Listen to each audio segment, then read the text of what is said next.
안녕하세요. 독립운동 해설사 손은희입니다.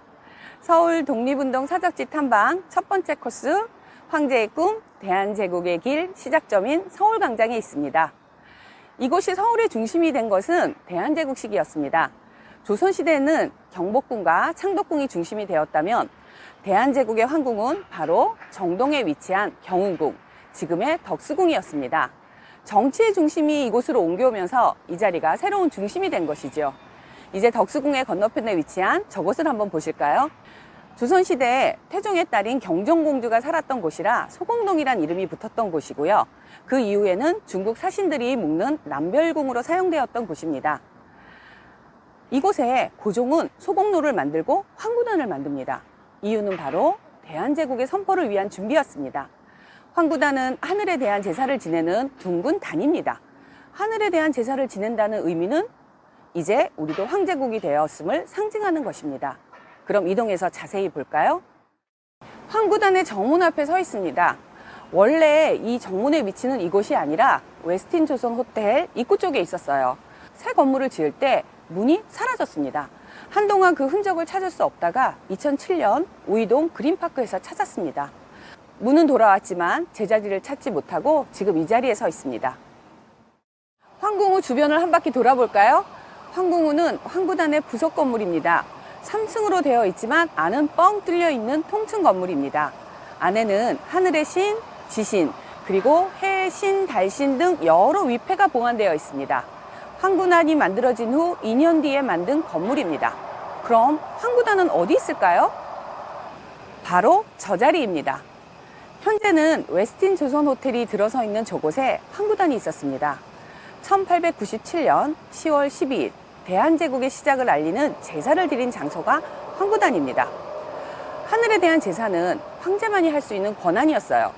세계 여러 나라와 어깨를 나란히 할 수 있는 제국을 꿈꾸며 대한제국의 시작을 알린 장소가 바로 이곳이었습니다. 황구단은 둥글게 생긴 단입니다. 단을 만들고 그 위에 둥근 지붕을 설치했습니다. 사진 자료를 보면 황구단과 황궁우 그 사이에 산문과 많은 부속 건물이 있었어요.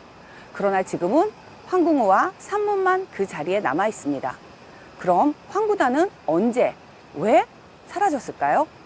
1915년 일제는 병합 후 시정 5주년 기념 조선물산 공진회를 빌미로 경복궁을 파괴하고 도로를 확장하면서 궁궐뿐 아니라 많은 곳을 없애고 변형시킵니다.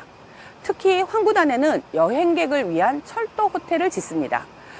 역과도 거리가 있는 이곳에 굳이 호텔을 짓는다는 것은 단순한 경제 논리로만은 볼 수가 없습니다. 황구단은 대한제국의 시작을 알린 장소입니다. 황구단, 궁궐 등 대한제국의 상징성을 파괴한 일제의 의도는 무엇이었을까요?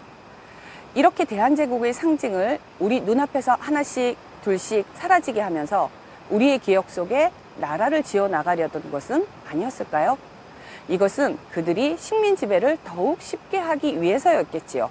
황구단은 사라지고 쓸쓸하게 자리한 황궁우, 제자리를 찾지 못한 황구단 정문, 흩어진 제국의 상징이 그 당시 식민 지배를 보여주는 것 같아 가슴이 아픕니다. 석고, 이 돌북을 보겠습니다. 사실 석고의 위치는 이 자리가 아니었습니다. 석고는 1902년 고종 즉위 40주년과 망육순을 기념하기 위해 친경 기념시설물로 제작한 것입니다. 원 위치는 롯데호텔과 롯데쇼핑 주차장 자리였습니다. 석고만 덩그러니 있었던 것이 아니라 석고는 석고각 안에 모셔져 있었습니다.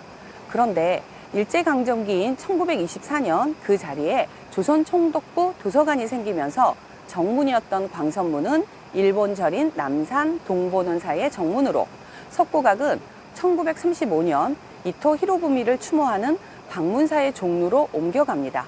그리고 석고만 덩그러니 이 자리로 옮겨와 있습니다. 주인공인 황구단은 사라지고 석고는 남의 집에 외롭게 자리하고 있는 모습인 듯해 안타깝습니다.